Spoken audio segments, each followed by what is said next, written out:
ma'am अना हजिक same video से याम important नी public awareness की दमक सेमजबनी मैम खरना खंगबिरंबसु जाय खंगमदब मैम चेक्सिनबियु करिगुंबा युमदा चही मंगा मनुंग अंगांग लैरबदी हुजिक याम कन्ना वायरल ओरिबा न्यूज़ नी MP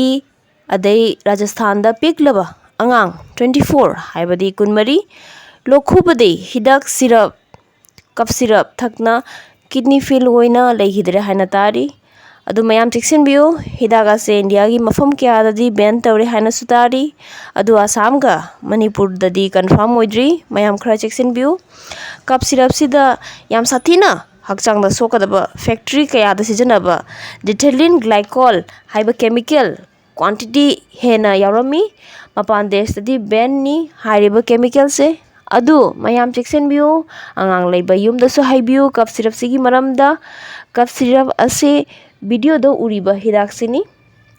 आई इसामक की अंगांग लैजै अदुना थवाया वाना मयामदा हाइजबनी कफ सिरप पिथक्ते महुत्ता मयामना जिंजर हाइबदी सिंगा टर्मरिक हाइबदी जाइंघंगा दै तुलसी अमुबी तुलसीदसु असंगबी लै अमुबी असे अहुमसे पुन्ना सुरगा अदुई महिदुगा हनी हाइबदी खुहीगा मिक्स तौरगा अदो चामच अनि अहुम खंगदे अंगांग दा पिथक पियु